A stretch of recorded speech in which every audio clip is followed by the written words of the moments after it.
Looking for these better days. It is Friday, September 12th. I'm Scott Seidenberg. Here's what you need to know to make today a better day.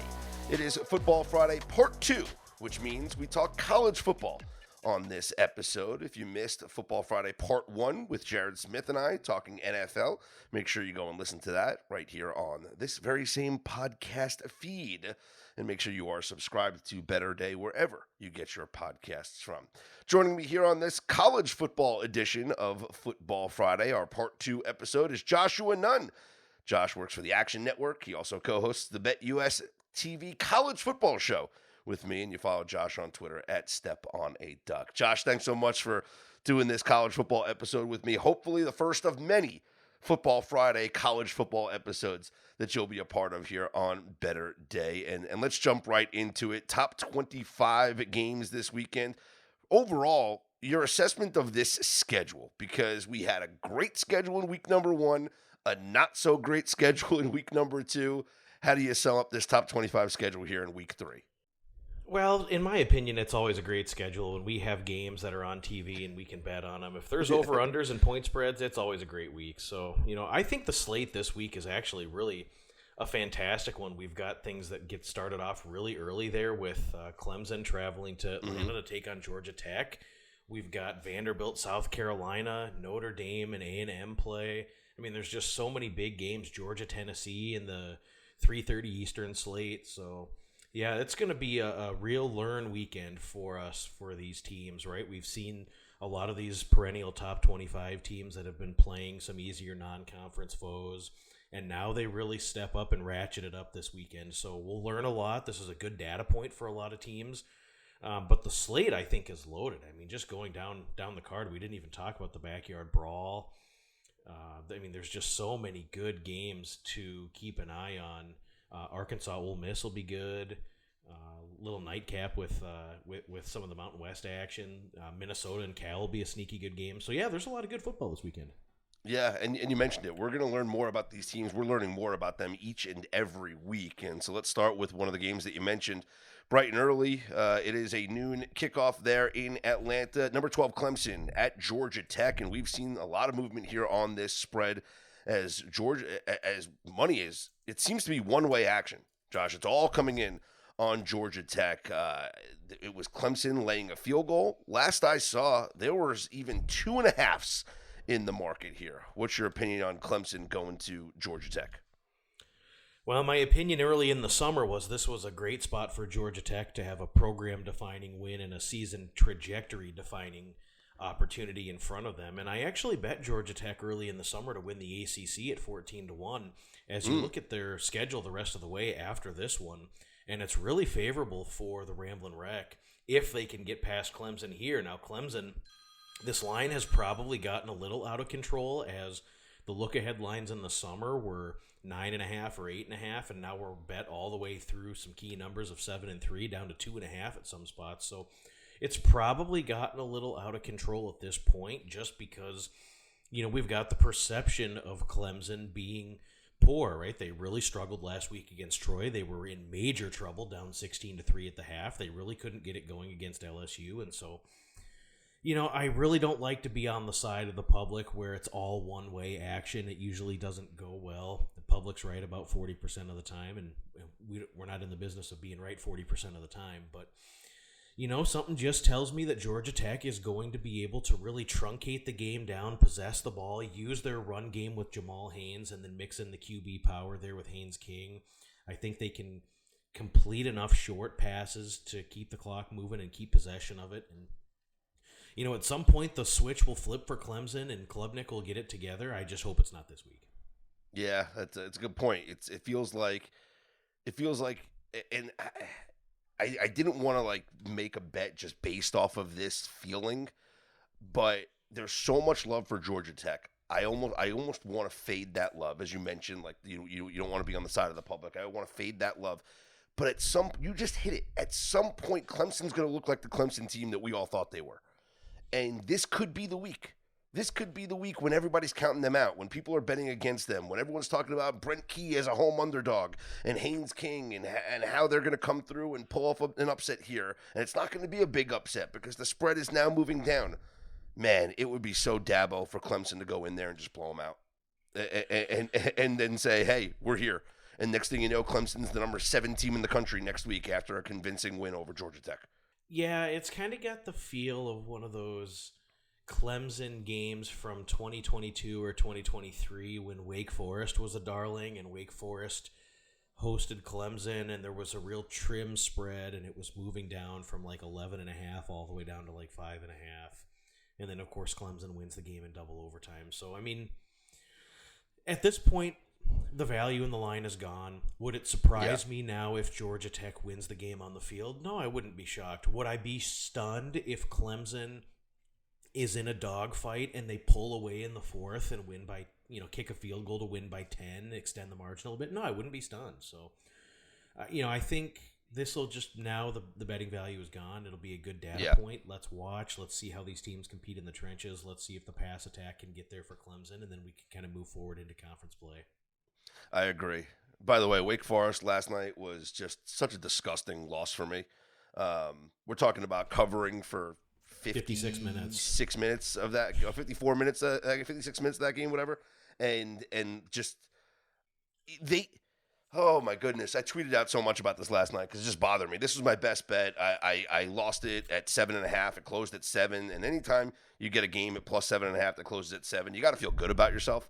But, It knocked me out of my last man standing here, Stations Casinos in Vegas. I shoved all 5 entries on Wake Forest plus 7.5.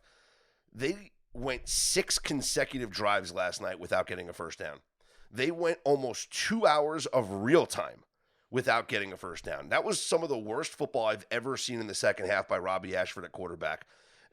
It was unbelievable, the decisions and the throws that he was making. If they just get 1 first down, they probably cover that game, But it was what a bitter loss. What a bitter loss for me.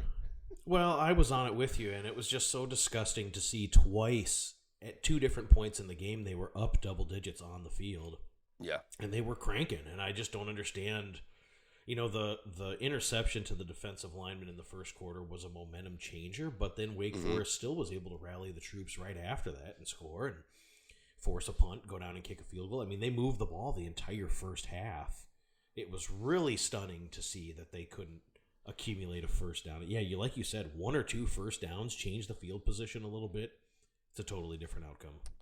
And then when the back door would open, they would close it right away. The back door opened up, and we got the lucky penalty for the first down. Then he throws an interception. Back door opens up again, then he hits the ref in the balls. So I mean, it's just an unbelievable game. Unbelievable.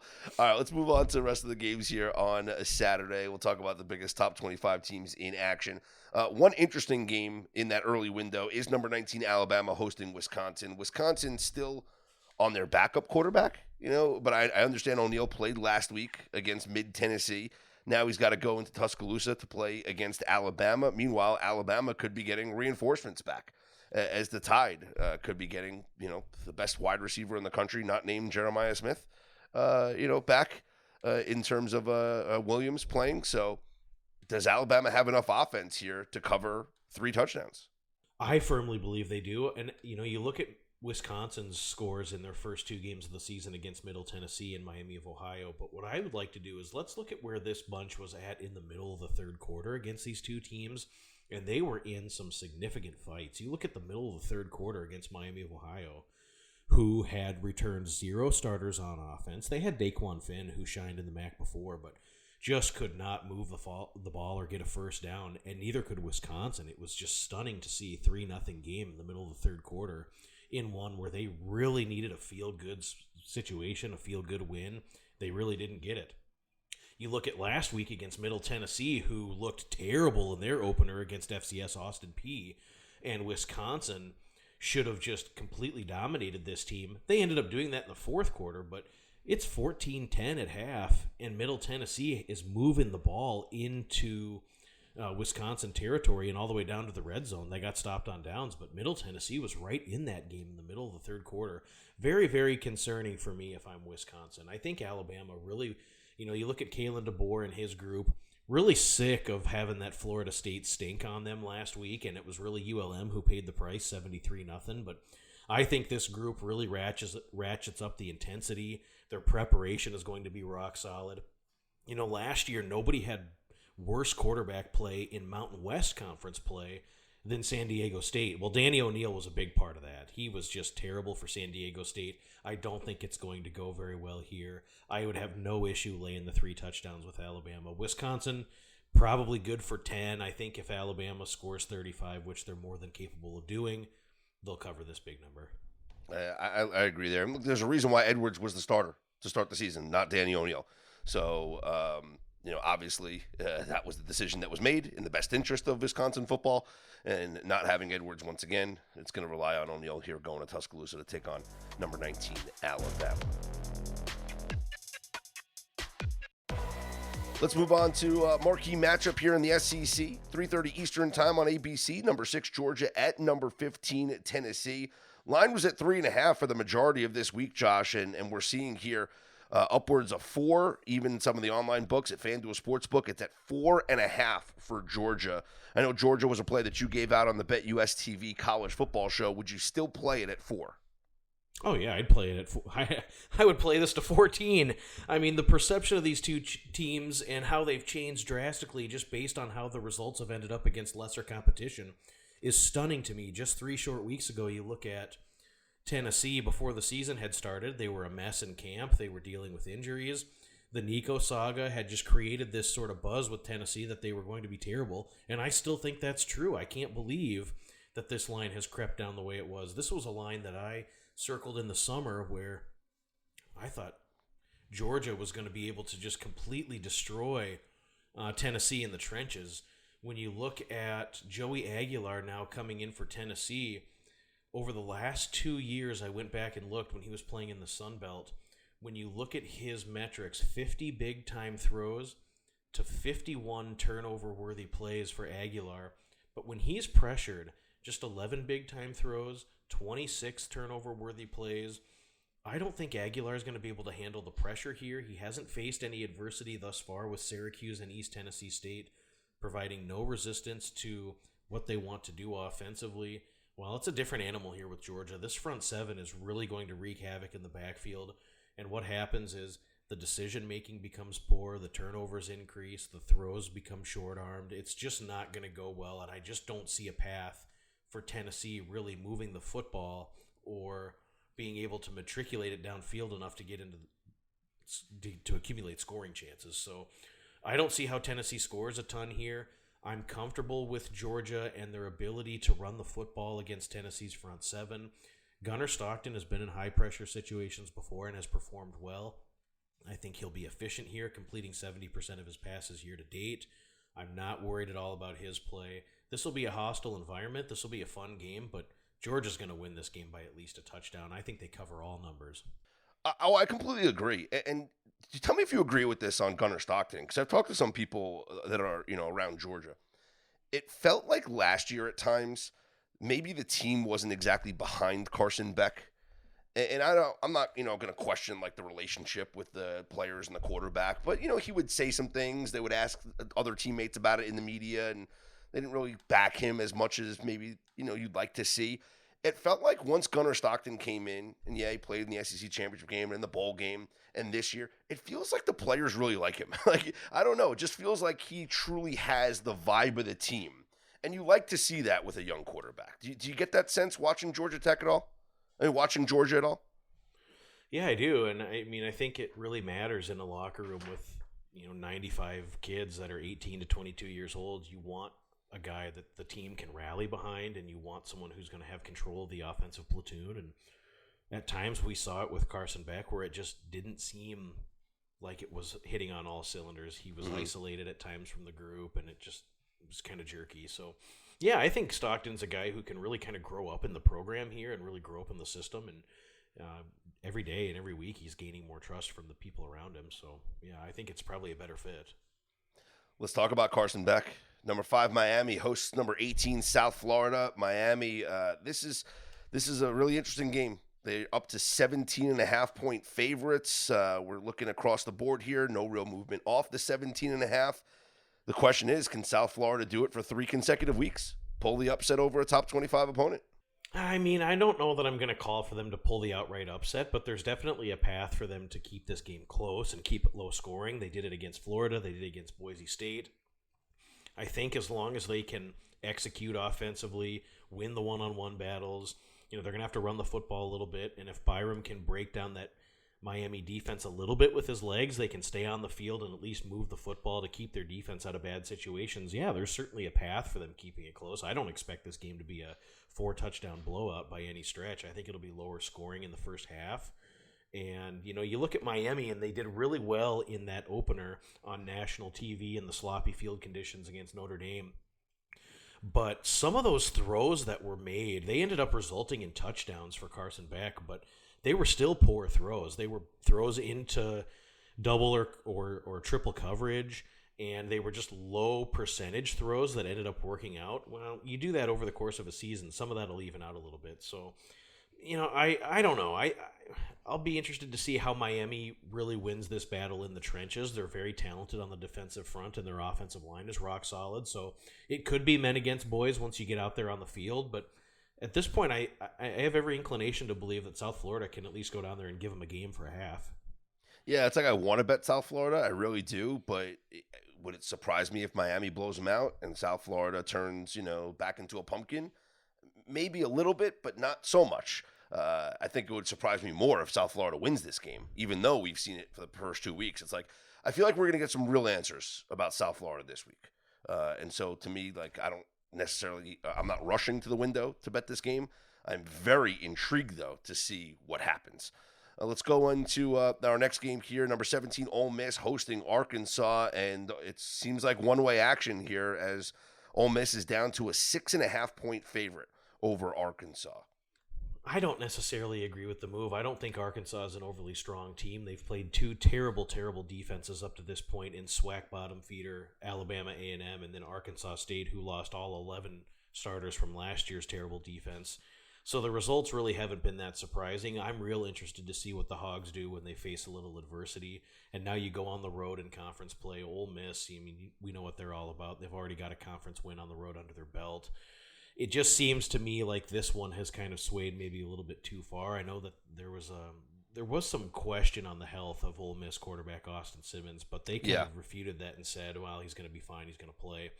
I took the over in this one at 61. I think this one's going to be real high scoring. I think Ole Miss really wants to make amends for the fact that they had to kick 3 field goals last week. They don't like to do that. They like to put it in the end zone. And so I would assume that each team gets into the 30s here. But Ole Miss should completely feast offensively against the Arkansas defense. There were times against Alabama A&M where Arkansas was just being pushed around in the trenches, and it was really staggering to see. And then you look at last week's game for Arkansas. Well, they didn't play exceptionally well outside of the first quarter, but the onslaught was on real early, and it was 6-7 minutes into the game. They had 28 points at that point. So it's like, well, there was really so little adversity provided to the Razorbacks at this point in the season, and I just don't know. I don't think Arkansas is very good. I think we're just getting a little bit too much respect for how their final scores have ended up, but this one could be one where Ole Miss is the team that's putting up 50 this week. It feels like it. Ole Miss, they've done so great at the chunk plays, right? One of the top teams in the nation in the 20-plus yarder plays, the 30-plus yard plays, and so I do think that they're going to move the football very easily here against Arkansas, and I don't mind taking an Ole Miss team total to go over, but like you said, the full game to go over is a good look here for both of these teams. Let's move on to our next game. It is number 3, LSU hosting Florida, and LSU is a 7-point favorite over the Gators, who find themselves outside of the top 25 after that loss to South Florida. I have concerns about the Florida offensive line. We talked about this on the BetUS TV show this week, Josh. They allowed, 18 tackles for loss already? I think that's a real issue going up against this LSU front seven. It's a huge issue, yeah, and now you're on the road, and it's going to be loud, and you're not going to be able to communicate as effectively. I think it's a really big issue, and depending on how this game plays out, if Florida's defense can kind of bow up a little bit and keep them in it, they could be backed up quite a bit in this game, and they might have some long fields. They might be in the shadow of their own goal line, and that's just not a place you want to be in Baton Rouge. Another game where we're going to be able to learn quite a bit about Florida and how they respond. I think if this one gets ugly and sideways quickly, I mean, does Billy Napier even get back on the plane? Because if you're not going to compete here in a spot where Florida, I mean, yeah, they beat Long Island 55-0. Who cares? At the end of the day, those fans aren't going to care about that. You need to beat LSU. You need to beat Miami. You need to beat Texas. And just look at what's coming down the pipe now for Florida with that schedule, with the Hurricanes next, and then Texas, A&M. Mississippi State now looks much improved. I mean, they may not win a game the rest of the way if this season goes off the rails here. It's like they're in major trouble in Florida. So I'll be interested to see how they can rally the troops, but I don't think they're going to be able to pass their way out of it. I think Lagway will be under some significant pressure. They're going to have to run the football and play solid defense. I don't think they want to get into a shootout with LSU. We still haven't seen that LSU offense really humming on all cylinders yet. The sleepwalk spot against Louisiana Tech was predictable, but they might really come out guns a-blazing here at home. Yeah, I was just looking to see, like, it's a night game. It's in Death Valley. We talk about that all the time. I was looking at, I guess, 7:30 Eastern time kickoffs or later at Death Valley in the history of the database. And this goes back to 2021 is what the earliest game that I'm seeing here is. And 11-2 straight up. Their only home losses at night. They lost to Alabama. That was Saturday, week 11 of 2024.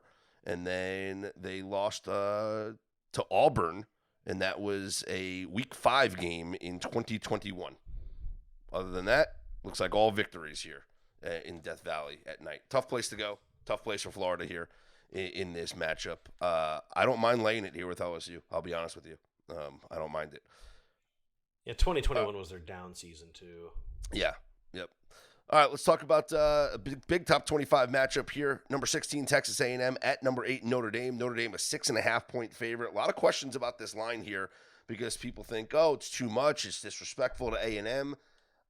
It's too much respect for Notre Dame. I disagree.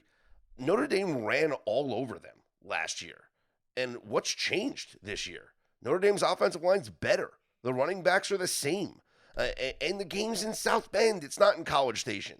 Why is Notre Dame not going to be able to run the ball in Texas A&M again like they did last year? Well, based on the play on the field for Texas A&M defensively, I haven't seen any reason why they're not going to be able to. They've really given it up this year in the second half against UTSA and Utah State, and it was really surprising to see, even though those games were somewhat out of hand, to surrender all those yards and the points late is just not a look that you really want. You would have expected A&M defensively to really be buttoned up in the second half of those games. And they weren't. So, I mean, you look at what Utah State was able to do. You look at what UTSA was able to do. And I have to assume this one will be a little bit probably high-scoring game. I think you're going to really put a lot on the shoulders of your quarterback for A&M to try to stay in this one if your defense and if the front seven is unable to stop or quarantine the run with Jeremiah Love. The problem for me is Notre Dame should have leaned in on that run game in the opener, and they just didn't do it. They didn't run the ball with Jeremiah Love hardly at all. We thought that was a perfect environment for them to do that. The field was sloppy. It was a wet football. And they come out and throw, 13 straight passes or whatever it was. It was just crazy to see the game plan. So we'll see. If they hand the ball off, I think they'll win the game, and I think they'll score plenty of points. But if they try to outthink the room, then maybe it goes a little bit differently. But I think this will be a really good barometer for both too. You know, Notre Dame now becomes in a spot where they've got to save their season because you don't want to start 0-2. Look at the rest of the schedule that they have coming down the way. It's like if you start 0-2, your season's over. You're not making the playoff. I mean, it's the Capital One Bowl or something for you if that's the way it goes. So now Notre Dame becomes a team out of desperation. They're at home. It's probably a good indicator as to why the line has moved the way that it has. Very interesting game, I think. Yeah, I think I'm on the Irish here in this spot, and I don't think they're going to start the season 0-2. All right, Vanderbilt takes on number 11, South Carolina, and fascinating game here because there's a lot to love about Vanderbilt here as a short dog. We're seeing 3.5s in the market. At circa, it's down to 3 in favor of the home team, South Carolina, being favored. Why, in your opinion, can Vandy go in there and pull the upset? Well, South Carolina lost a ton on the defensive front seven from last season. They lost a lot of producing players in the defensive line, and I just think that you look at Vanderbilt and what they want to do with squeezing these games down, running the football, possessing the ball, using Pavia to create plays with his legs. I mean, I'm not betting against the Diego Pavia farewell revenge tour here. This is a team that really was one of the teams that really took it to Vanderbilt last season, and they're going to remember that here in this spot. I think with South Carolina, you're getting a lot of love for Lenoris Sellers based on the play that he had last season, but it was 6 or 7 games, but I need more time in the seat for him. I don't think that he's necessarily a guy that can go in there and completely control games and throw the ball around. He's been a little less efficient up to this point this season. You know, even looking at their opener against Virginia Tech, it just kind of looked a little jerky for them offensively. They really weren't crisp. And that win, they ended up pulling away late. But I don't know, man. I don't think that. I mean, the better team on the field should be Vanderbilt. They have the better quarterback. I think they have a scheme that they can take advantage of South Carolina's defense. I mean, the books are saying everything. If you go back and look at South Carolina's regular season win total, which has been updated, it's now 6.5, down from 7.5. The books barely think this is a bowl team. And yeah, wow. I think Vanderbilt, they're not going to fly under the radar like they did last season. Everybody kind of got caught in these wow situations. Oh, Vanderbilt's actually pretty good. That's not going to happen anymore, and the lines are reflective of that. But this team's going to go in there, and this is one they absolutely have circled from the way the game ended up last season. So I think Vanderbilt's got a lot of momentum that they've carried in from the way they blasted Virginia Tech in the second half. You got the Pavia factor, which South Carolina doesn't have. I mean, that's a real thing. I kind of, it's akin to when Florida had Tim Tebow, and he wasn't the absolute best passing quarterback, but he was just a dude that could take over games with his legs, with his physicality, with his attitude. And Pavia's that kind of player in the SEC now, and just not a guy I have any interest in betting against, no matter the circumstances. I think this is going to be a fascinating game to watch. I bet the over. I do like Vanderbilt here, and I think they can go and win this game. I just think it's going to be high scoring. I think both quarterbacks are going to have a night. This is one where it's going to be a lot of fun to watch. We're going to sit back here on Saturday night watching both of these quarterbacks have a tremendous time here at William Bryce. All right, final thing, Josh. I know you are an FCS specialist. So I would like for you to give one best bet for the audience on a game that they might not even know exists this weekend. You can't set the line high enough. I would take Tennessee Tech. I think it's minus 37.5 or minus 38 against Davidson. Davidson was a really respectable FCS program for some time, but their coaching staff now is at Rice, and they're in a really, really bad way. They were just blown out in their first 2 games back-to-back, hosting Georgetown, and then at Elon last week. They surrendered 500 yards in each game. They surrendered 50 points or more in each game. Offensively, they just don't have the athletes in the trenches. It looks really, really bad for Davidson, and they're in the non-scholarship FCS Pioneer Football League. So it's a Division I AA or FCS group, but they do not offer athletic scholarships. They're just at such a talent disadvantage. Tennessee Tech has a really solid program coming back. They will probably win the OVC. Their quarterback transferred in from Eastern Washington, Vesperas, and he's really talented. This group will run for over 350 yards, and they could score on every single possession. So lay it with Tennessee Tech. I'm not afraid of the big number. Love it. Love it. You can follow Josh on Twitter at StepOnADuck. Check out his work for the Action Network, and of course, an incredible show every Tuesday and Wednesday on the BetUS TV college football YouTube show. I mean, I hear the host is just fantastic. So catch Josh and myself on that show each and every Tuesday and Wednesday. And Josh will be a frequent guest here on Better Day as we do our part 2 of Football Friday. If you missed part 1, go check out the podcast already on the Better Day podcast feed with all the NFL previews here for Sunday, and we hope you enjoyed this college football episode. You can once again follow Josh on Twitter at StepOnADuck, follow me at Scott's On Air, and here's hoping you make today and every day a better day.